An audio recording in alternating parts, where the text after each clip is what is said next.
Coming up, the dust has settled and the tears have been dried. Where do we think the Brooklyn Nets now stand as they eyeball the 8th overall pick and the potential fallout of Giannis hitting the market? We dive in coming up next.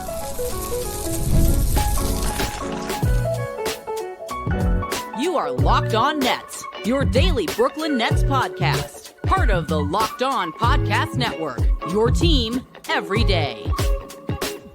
Yes, my friends, it is the Locked On Nets podcast right here on the Locked On Podcast Network. It's your team, the Brooklyn Nets, every single day. He's Doug Norrie. I'm Adam Armbrecht. We thank you, as always, for making us your first listen of the day. We are 100% free on all those great platforms. And dive into today, Doug, a guy that off the top of the show can't seem to get his verbal cadence correct, but also where the Nets stand now. 8th overall pick in next month's draft. We know the rumblings of Giannis hitting the market. There are ways, and we will paint them for you, that this can still be a exciting, interesting, and positive offseason for the Brooklyn Nets. Yeah, look, 24 hours removed from what was clearly a really disappointing lottery pull. And, they just can't really move on with anything but positivity from here on out because just at this point, it is what it is. And I'm mostly saying that as a reminder of myself. I'm not, I know that I'm, can be predisposed to being glass all the way empty guy at times, even when, where I think sometimes it's pragmatic and other times it's just like not that helpful. But in this case, it's 8th pick or bust. And this is a very talented draft. And while we clearly wanted a situation where we're talking Cooper Flag right now, we're talking Dylan Harper, even talking Ace Bailey or VJ Edgecombe. Like I think that there's a world where we're very, very excited about those promises. There's a part of the world, there's a part of that where the 8th takes some of that excitement off. And we've done a lot of just deeper dives during the draft season and thought that there's guys in this 8th range that would have gone really a lot higher if it were last year's draft, which I understand was like a historically bad draft. So it's not just, it's a little apples to bowling. Overall, we're going to be talking about players that are going to probably be able to make immediate impacts on the Nets next season. And then we'll also, as we go through, get into like some of the lower draft stuff. But I mean, now that we're 24 hours out, like, how do you feel? Because I felt we were live on the air when that 8th thing came out. And I actually I kind of stumbled for words for a little because it was just hard. I was like, oh, this is the problem with this. It's like hard to root for this stuff. You know what I think is weird, is maybe fascinating about our podcast journey, is so we were going to predicting it, and you said, I think they're going to pick 7th because that's where the odds say it's going to be, and I'm going to go with, chalk on it, which is typically what Doug, he follows logic, which makes a lot of sense.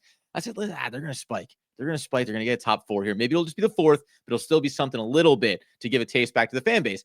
But when it got announced and the Nets were 8th, I think Doug, more than me, was actually dejected by it because it's like there's something about, I throw my optimism into the pool, but then when it doesn't turn out that way, I'm like probably because I go, well, I'll be optimistic about who they'll pick at 8th then, right? So like I dial it forward to the next opportunity for optimism, where I think it takes you a second to go, well, I know I said this is what I thought was going to happen, but I was kind of banking on the idea that my own pessimism was going to be pushed back on by the cosmic basketball gods, right? Like that's the whole banking. You summed that up perfectly because it was full banking on if I'm pessimistic now, everyone wins when I'm wrong. And this is the old happy to be wrong scenario. Yep. It's like, I would love to be wrong about this. And everyone can just do the merry-go-round on me for being wrong, except that it turned out I was like, damn, I was right. And now it feels bad. But all things considered, it was a crazy draft night. It was a rough night for sort of tanking rhetoric. And I think it'll be very interesting going into next year, sort of what the storyline is, because I don't think there's a conspiracy at all here, but when you are you look a 1% dog, show picks traded and where the first overall pick is landed. It's not a great, it's not a great look. NBA. We're gonna vamp a little bit, just to sort of freewheel here a little bit. I want to say one thing about the conspiracy theory. I think there's worlds where conspiracy theories sound interesting / they could sound true. I also subscribe to humans are awful at keeping secrets, and that's where almost all the conspiracy theories fall down, because it's just all the humans I've dealt with in my life just can't keep their mouth shut about anything. And so how could we possibly think that there could be many people at the top of this multi-billion-dollar organizations that could all be trusted over the lifetime to just keep their mouths absolutely shut about it. And that's where the conspiracy theories fall down for me. It's like, and I fully admit that when you look at the track record, it doesn't look amazing with LeBron, Cleveland, like LeBron, then Kyrie, and then they get LeBron, and then the 80s stuff with the Pelicans, and then the 80s, and then the stuff again with 80 on the way out, and then 80 on the way in after the Chris Paul thing. And there's like now the Cooper Flag one clearly after Luka, which is like the most mind-boggling trade of all time. So not a great look for the NBA, even though Dallas fans somehow spiked the nuts once again. But like overall, I don't think it was a conspiracy. I stopped short there. And this is of course where when that graphic comes up like that, that's what Adam Silver and all those plugged into the NBA would say, guys, if we were rigging this thing, do you really think that we would allow it to look this egregious year over year? Stop it, fellas. That's how you cover your tracks. But the bottom line is you make it so aggressive, right? When you walk into your house and the lamp is broken and your daughter's standing there with a hammer in her hand, you go, well, there's no world. It can't be. Would I really be standing here with a hammer if I had broken the lamp? Would I really? No, it's it's like you hide it in plain sight where it's just so obvious that you sort of like plead the fifth around rationality. Yeah. No, anyway, we're off the trail here, but the overall disappointing night. Yes, but that being said, so we talk about, right? So you have to get yourself separated from, okay, you're not in that conversation. Cooper Flag, Dylan Harper, Ace Bailey, VJ Edgecombe. Yeah. You're also not in the conversation around Giannis, as we're going to get into here coming up next, where, sorry, too many people are going to come to the table with too many more interesting offers, and where the Nets are as a franchise. If you want to go the route of, well, Giannis will say where he wants to go. Great. He may say he wants to go someplace better, but all of those things you push to the side, and as you said at the top, remind yourself that we talked about players. We did episode after episode about Con Knipple, about Malawach, about Trey Johnson, about Derek Queen, right? There are guys here at the 8th overall pick that are going to be really good players and potentially cornerstone players for the franchise. So you have to be able to not, accept it, get over it, I guess is really the point. And I'm not saying that just to the fan base or just to Doug. I'm saying it to me. Everybody has to go. That thing didn't happen. This is where we are now. And there still are versions of this offseason that can be really good. Starting in the draft here and coming up in a second, we'll talk about a couple of guys that maybe are being discussed jumping into the top 10, where the Nets may look at them at the 8th overall pick. And then also Giannis. Okay, great. We don't think that Giannis is going to end up in Brooklyn. It doesn't mean, though, that NBA offseasons that always have fallout around big star play movement couldn't benefit the Brooklyn Nets as well. We'll do that here in just one moment. All right, before we get to that, say about our friends over at Wayfair. Look, days are getting longer. Weather's warming up. People spending more time outside. It means it's the perfect time to refresh that outdoor space. Whether you're working with a big backyard or a small balcony, Wayfair has everything you need to make it feel more like you. Wayfair's massive selection of outdoor essentials makes it easy to transform any space into your ideal summer setup. They have the comfy conversation setups, sleek dining tables, not room because we're outside, baby. And outdoor decor, they got it all. The prices that fit your budget. Maybe you're getting a new patio dining set and maybe some string lights from Wayfair. It's going to completely set up that outdoor space for you. You can mix styles as well. Delivery is free and hassle-free, even for the big stuff. Shop a huge collection and selection of outdoor furniture online this summer. Get outside with Wayfair. Head to wayfair.com right now. That's WAYFAIR.com. Wayfair, every style, every home. All right. As we continue today's Locked On Nets episode, turning the page. And by the way, I use that similar type of phrase over on social media following the results of the draft lottery, and people gave me very colorful responses to what the next page looks like. So I understand there's still a segment that's not thrilled with this, but let's start on the draft board here, Doug. When we talk about a couple of names, maybe specifically that could be jumping up into that top 10 conversation, and where the Nets can still be excited, the fan base around players they can possibly get there at 8. Like, we're going to talk, I think we're going to dive a little deeper on some of these guys now that we have a very clear sort of like look at what this is going to be. And I think there's going to be, I think I can say pretty clearly that Flag, Harper, Ace Bailey, VJ Edgecombe are gone. Okay. So I think those four are locks to not be there. I would probably put Trey Johnson on the outside looking into. I think after that, though, their group of Conca Nipple, Jeremiah Fears, Kim and Malawach, Derek Queen, we'll throw Giannis in there. We'll throw Noah Sengi, who we haven't talked about yet, but I'm excited too because he's another guy I think could really rise. I mean, that group is a good, solid group of basketball players, right? I think that that group, I think there's a world where, yes, it's not Cooper Flag, Dylan Harper territory and not even Ace territory, but these are like good, solid basketball players. Some with I think massive upside. I think some have like higher floors than others. I think some have really massive upside, and then there's a couple guys like we don't even totally agree about maybe the consensus, like Fears, who I still I'll tell you right now, if they draft Fears, I'd be all in. I would reverse course very quickly on my Jeremiah Fears like take if they drafted and be like, never mind, he's gonna be awesome. Because like you can also tell your story, you can tell a story like pretty easily with him too. So I think there's going to be a world where they take someone at 8, we get pretty excited about it. That player will almost for sure start for the Nets next year, right? Like right out of the gate. I don't think that's a hot take, just judging on who the Nets have. So I think they're looking at an exciting player. There's a mix of guys they can take in this range between just pure point guard players to sort of like Maliwatch, who's just, prototypical 5 who could have real upside if it ever comes out that he can like actually shoot, right? Like we're going to tell ourselves a lot of different stories here. And with the outside looking in to make it sound like copium, I guess we've said from the very beginning, this is a very, very deep draft.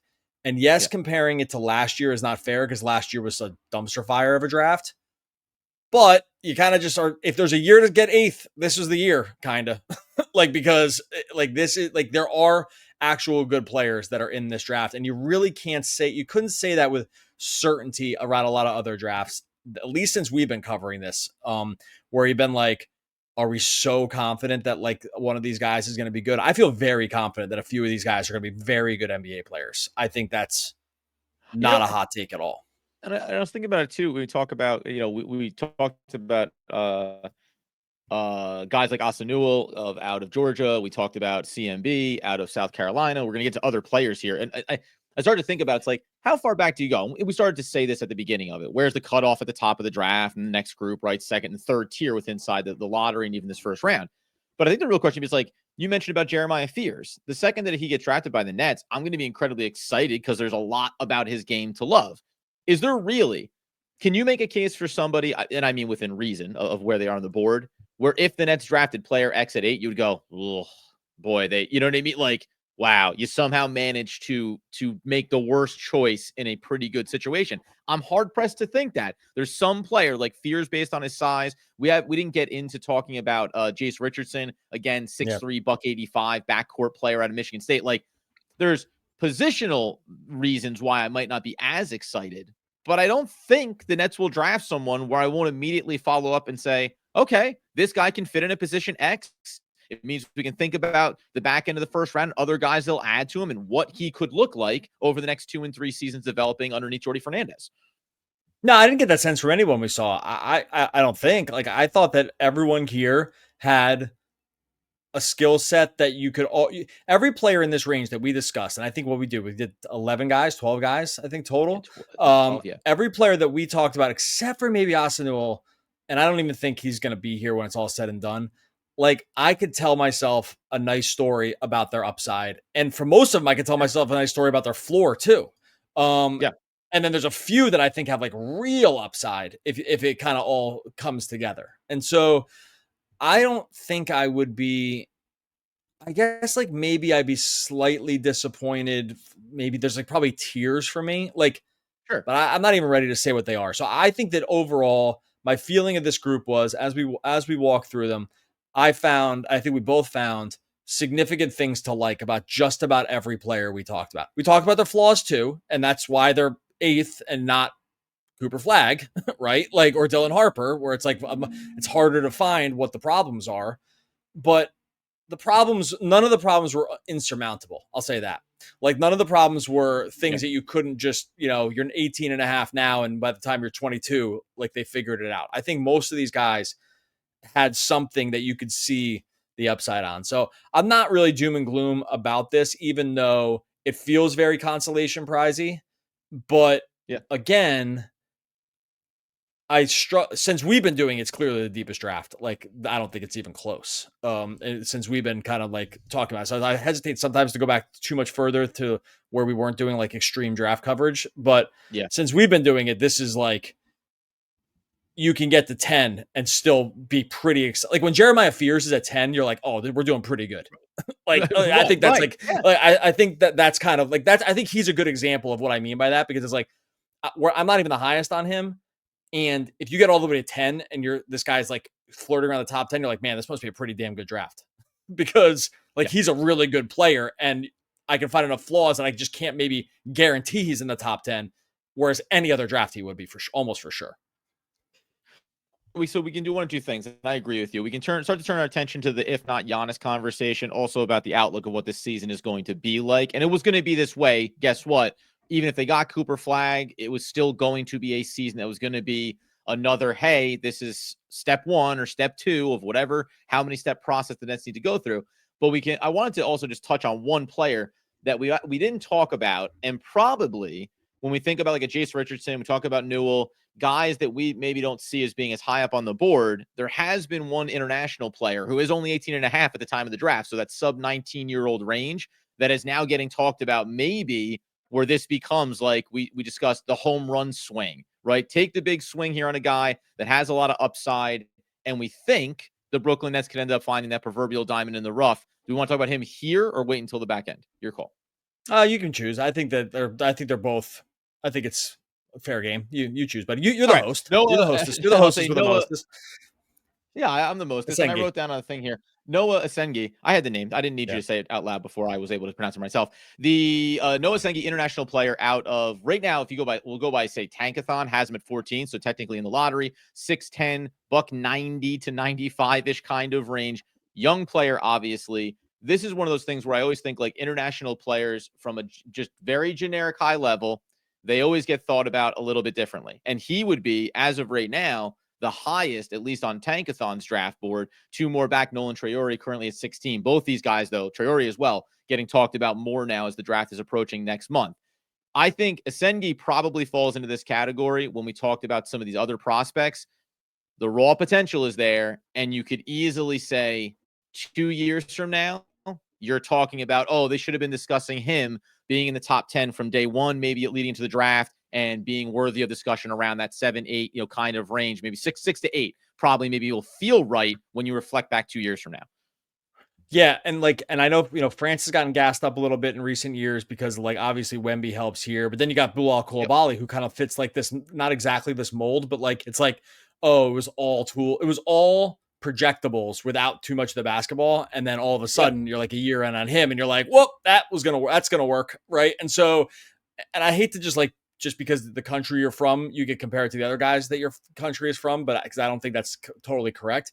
But we have seen a few of these guys come from France now where like, it's like, okay, that story seems to at least translate 1-to-1. And Asengi is just a guy, again, he's an example of, depending on where you look, it's like 15 all the way to top 10. Like there's people that have him in the top 10 somewhere. So I think that he'll be a fascinating one. I can see as we get closer to the draft, as people get more into this and start dialing themselves more into like watching film and like really getting excited about stuff, he's a guy people will want to talk themselves into more than maybe some of these other guys, because you're like, ooh, I can like imagine a 6'9" frame where it can do some of this other basketball stuff, but it's just kind of raw now. And we can deep dive on him later, I think. But I think in general, he's a guy that I kind of wish we had talked about, like with that last. I actually, let me put it this way: if I were to redo it again, I would talk about him. Yeah, exactly. Exactly. We were kind of going chalk down. We just chose one place and just did it that way.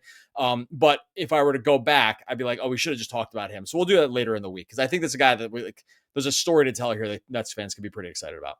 And now with the Nets picking 8th overall, obviously they'll have some choices to make here. The other choice is, what are the options potentially on the table when we think about Giannis? He wants out. Brooklyn Nets, most likely not going to get him, but there can be fallout from that. There'll be free agents from that. Is there a path here where the Brooklyn Nets can make their options even stronger this offseason, next offseason, next draft, and make sure that they still give themselves a chance to build around all the young talent they'll be bringing in? We'll do that here in just uno momento, por favor.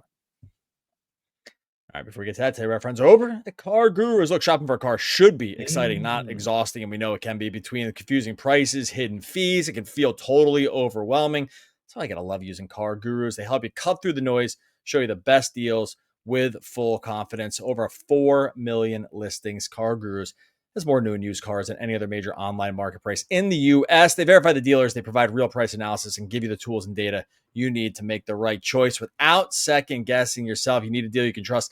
CarGurus makes it easy to compare vehicles side by side with unbiased deal ratings. No wonder SimilarWeb estimated traffic data shows CarGurus the #1 most visited car shopping sites for a reason, folks. Buy or sell your car today with CarGurus at CarGurus.com. Go to CarGurus.com to make sure your big deal is the best deal. That's CarGurus.com, CarGurus.com. All right. There's a tight, pretty little bow on today's Locked On Nets episode, talking about being in the 8th position overall, why there are a lot of options there. As we mentioned, a player like Asengi, there'll be a couple other guys that we at least discuss about being potential. So there's two things I want to do here. One, there's the Giannis has requested the trade, all but requested a trade from Milwaukee. So you expect there to be some real traction around that this offseason leading up to the draft over the next month.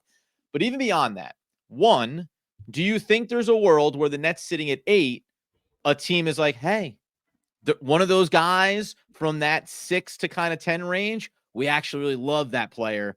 Are you interested in maybe making a move? I specifically bring this up around the idea of getting out of an 8th overall pick this year and getting another first-round pick in next year's very deep draft class as well for flexibility.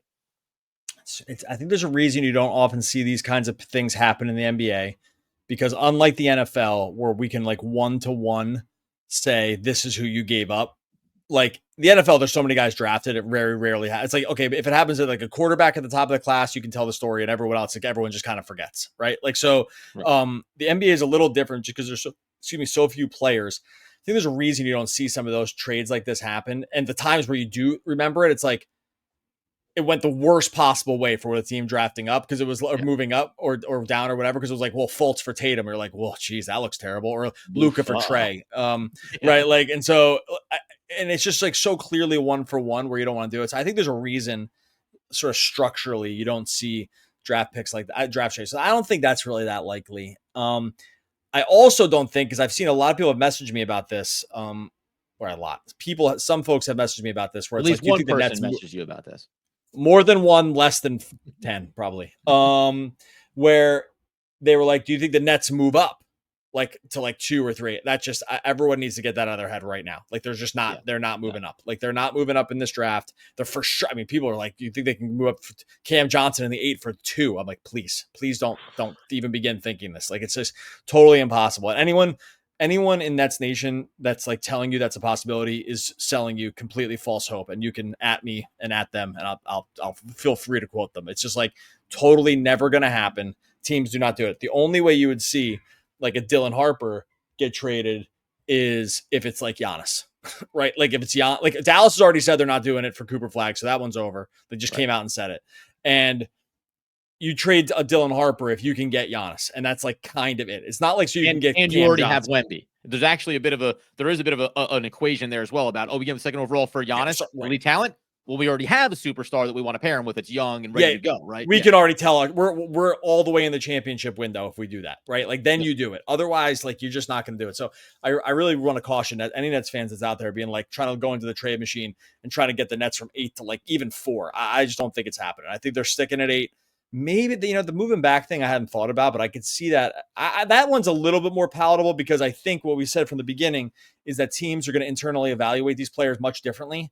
And if they've sniffed out that a guy they really like is just not going to go before 8, then, and someone that has done a different evaluation on a different player wants to get into 8, I think that is actually, that's not 0. I just don't think there's a world where they move up. And the Giannis thing, I guess we can talk about it here too. Like the Giannis thing could have major ramifications for he is not going to be a Net. I can say that pretty confidently. But the down chain effects of what happens to him probably will feel the Nets will feel some tremors of, you would think, somehow. Although I'm not exactly sure.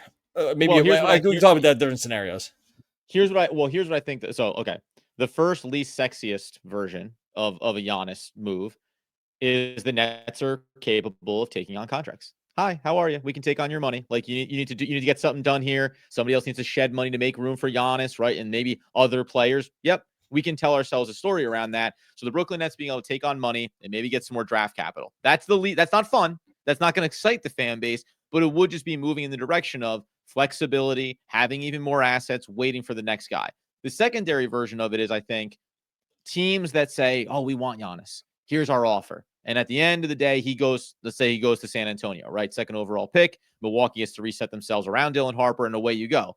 Those other 3 or 4 or 5 teams that were willing to go all in, a lot of those version situations are going to be ones where they say, well, we tried to go all in because if we didn't get Giannis, we're going to go the other way, and we're going to start talking about blowing this thing up. And that's where I wonder if the Nets get like a low-cost fringe lead player, not as sexy as Giannis, but maybe a couple of situations where teams are going to have to make hard choices. And even unrelated to Giannis, you brought this up before we started, there's other teams that are on the brink of elimination in the Eastern Conference that were maybe already going to have difficult financial conversations going into this offseason, regardless of how the playoffs worked out. Brooklyn might have a chance there as well. The balance of power is about to shift in the NBA for sure, because I think Giannis is probably going to get traded. And I think we already knew this, but it was like literally just announced as we were talking that Jason Tatum tore his Achilles. So he was brutal injury last night, and he's going to be out for the year.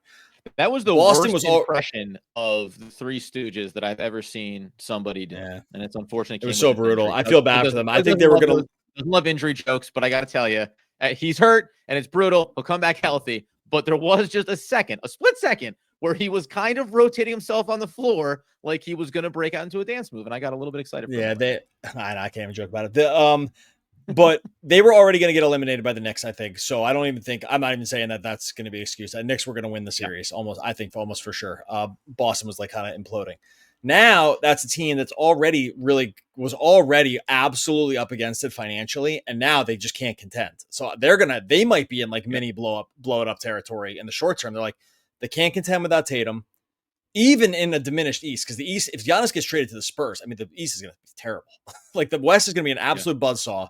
And the East is going to be like the Knicks. What a run out for the Knicks. Like it's like good for them. We're not Knicks haters. I know whatever people don't like that. I don't really care. I can't sit around and like be mad at hate the Knicks. It's like not worth it. But if you hate the Knicks, the Knicks have gotten this like the sickest all-time run out. Like Mikhail just turns it absolutely on in the playoffs. He's looked really good. And then the Nets get an 8th pick. And now the Knicks are like the favorites to go to the finals. Even if it might be close against the Pacers, because they're going to close it out against Boston. So it's like, and they might be staring at a window next year where they're like just the best team in the East, because now Boston's going to be worse. Milwaukee's not going to have Giannis. Cleveland will still be good.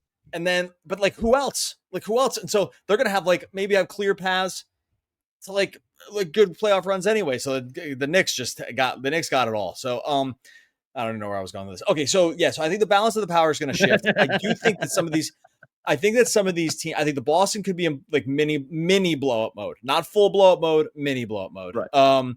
I think you'll maybe see some of these East teams make a little bit of a push because they're going to think it's a little bit more wide open. Maybe you see the Raptors try a little harder next year. They got, maybe the Magic get healthy and they feel like they can make a push. The Pistons actually could be really interesting because the Pistons gave the Knicks everything they could. And I don't know, the Pistons could have won that series. And they might tell themselves, hey, we're kind of in a window now, especially in the East. So I think those teams are going to go that way. I think conversely, you're going to see a situation in the West where, especially if Giannis lands over here, you're like, well, OKC, no matter what's still going to be awesome. KD is going to land on one of these teams, like maybe Houston. Lakers are still going to have Doncic and LeBron almost for sure. Jokic is still going to be there in Denver. Minnesota's still going to have Ant and like Julius Randle's look really good. Minnesota could go to the finals here. Maybe the Warriors are in kind of like blow it up mode. Maybe the Grizzlies kind of trying to decide what they do with Ja. There's going to be some other fallouts here for these teams that are just going to look around the landscape and be like, we got no chance. No chance. Like, what are the Blazers going to do? They got no chance. Phoenix, we already know, is kind of a mess.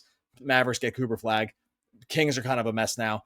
Like, there's going to be a shift here. I'm literally just listing all the teams. But there's going to be a shift in the NBA here that the Nets probably can capitalize in some way of these teams trying to get out of their current situations and save a little dough knowing they can't compete. I think there is like a world where like the Nets can kind of slide into dimensions and do something. And that's what and again, this is not the sexy version of this month leading up to the draft or this off season, upcoming season, But when these other teams start to make those, and you mentioned a team like Detroit, like I think that they're a real wild card. Like, hey, they feel like we're a little inexperienced, young. We make one more big splash here, and all of a sudden in an East that will open up. Even if the Knicks are the new top dog in the Eastern Conference when the dust settles, okay, that means we could be in the Eastern Conference Finals potentially, taking on that team to try to go to an NBA Finals. So all these teams are going to be making moves, and I think probably something we can do leading as we wind down our time and project forward is think about like how much shakeup could we see and what are some of those names, right? From all these teams, we've mentioned like Kuminga in the past. Hey, that's a restricted free agent. You just go out and make that decision if you want to. There's a couple other guys, including, by the way, a very low end one that I'm just saying now, so it's on the record in Santi Aldama that I think would be an excellent restricted free agent for the Nets to just throw a little extra cash at this offseason. But that, like, who's the players the Nets take the shot on? Because they have the runway to do it. You still have draft capital. You still have picks coming in. You know next year's going to be another big potential deep class for your organization to look at depending on where you land. But do you find another diamond in the rough? They have those decisions in-house to make around Zaire Williams, right? And some of these other players they've looked at in years past. It's fascinating, man. Like the next month leading up to the draft could be conversations where we rethink about whether or not the Nets are definitely going to re-sign Cam Thomas or definitely think they need to keep Nick Claxton around for another year. Like, I don't know. Maybe you just want to clear the deck and bring in more young talent to see what they have to go along with 4 first-round picks, right? So there's just a lot of moving parts here. And I wouldn't say that Sean Marks in the past has been excellent in this area specifically, nipping around those other big trades and taking on some bad stuff. But I think this season, this offseason especially, could be more open for that if the runway is leading up to next year's draft class. Hey, give me bad money. Yeah. For the details. Yeah, go ahead. He made his bones on it early with the D'Lo stuff and the Mozgov stuff. Like that's where he like originally cut his teeth, and then like they got away from it because like circumstances just didn't really warrant it. But I think they kind of alluded to the idea that if it went this way, which it did, like there was a version of this where it goes this way. It's like the lottery gods, such as they are, don't help you, which they didn't. And you're going to be on the outside looking in on all these superstars. In some ways, they might get like saved for themselves a little bit here with this because it's like, okay, well, they don't have everything lined up, so they're just going to have to take their medicine and just pick where they are. And just, I think for sure, what you see next year is like a more aggressive tank from them. Would be my guess. I think you're going to see all like bets off with the tanking next year. And they're not going to be influenced by Dallas getting the 1 pick here. Like that you're going to see them being like, the young guys are playing 28 minutes a game and Cam Johnson's going to play 28. Like, and we don't care what happens. Like, cause I think that what they're not going to want to do that I know everyone talks about this, like the Nets lost, like they know the math here. They got fed their medicine on where they finished in the standings and they ended up drafting 8th. And that's exactly pretty much where the odds said they were going to be. And other results aside, the EV bet was to bet them to draft 7th or 8th. And that's exactly that bet came in. So like there's no other way to put it. I think we're going to see a situation where they take a look around the landscape. They're like, no chance, have to just be super bad. Some of these other teams are going to just get better by extension. Like some of these teams in the East will just have to be better because the East itself will be weaker. And they just have a path to like really just kind of like totally bottom out. But and so we're going a couple things. One, here, but yeah, I know. We'll have Fan Take Friday. So throw in, because we're going to start talking about 19, 26, 27. What are the Nets going to look at there? Is there potential that they could trade out in the back end of the first round when some team really likes a specific guy? Or do you end up with 4 young rookies that are all getting a bunch of run with a couple of crafty veterans still on this roster, and you just let the season play out the way it's going to? In some ways, like they did this past year, they let Jordi Fernandez take the reins. It resulted how it resulted. Some guys got injured. Some guys were healthy. Some games were won that should have been lost, and you picked 8th overall in the draft, right? And organizationally, it just seems like they're willing to have whatever their plan is, whether it always looks right or makes sense on the outside looking in. They're doing their thing. And I don't think that they're influenced, as you said, by Dallas spiking the number 1 overall pick, by what other names are maybe going to come or go on the market potentially in trade discussions. I think this vision, man, ever since they blew up the Kevin Durant, Kyrie Irving, since that thing fell apart, I think there has been this version of how they see things. And at a minimum, it's an organization that is not going to aggressively jump as hard as they did in the past because they just see a long-term value in not mortgaging yourself every 2 to 3 seasons and not maybe getting in the weeds sometimes. Because by the way, we can do an episode tomorrow about how things worked out better for other teams like the Houston Rockets, even after the Brooklyn Nets got back control of their own picks, right? So it's always this hodgepodge crapshoot, man, when we think about the way things have gone for Brooklyn these last couple of years. All right, so 8th pick locked. We will talk, like I said, we'll talk a little bit more about the NBA landscape, a little more about the playoffs, and we'll do a little bit more, do a couple deeper dives on some of these guys that could, like Noah Senge, who could fall into this 8th range, just so we've done due diligence on him, and we'll revisit some of these other guys too, now that I think we can like kind of confidently talk about guys who we think probably will show up in this range as well. Make sure you subscribe to Locked On Nets over on YouTube. Make sure you subscribe on the podcast feed as well. Look, Adam and I are off the podcast at the end of May, but the podcast feed's still going, and they're gonna. It's gonna be in good hands here. It's gonna be in good hands. So make sure you subscribe now. You're gonna be in good hands after we go. That's the number one way you're gonna help the podcast. The more. Oh boy. Okay, everybody calm down. Just everybody calm down. All right. Everyone settle down. Everyone settle down. Everyone settle down. You can do it. Everyone settle down. Adam's got this. Everyone settle down. Quiet. Everyone's quiet, please. Quiet. Everyone quiet. The more time you spend contemplating what you should have done, you lose. Damn. All right, no, everybody calm down. I was right in the middle of it. In the back. Right. Let's put their hand up. The more time you spend contemplating what you should have done, you lose valuable time planning on what you can and will do. And that, after all the wait, is Dwayne Michael Carter Jr., a.k.a. Lil Wayne. Who's it? A.k.a. who? Lil Wayne. Lil Wayne. Lil Wayne. One of the all-time great poets. We're back in tomorrow talking more Brooklyn Nets basketball. Lil Wayne. Lil Wayne. Lil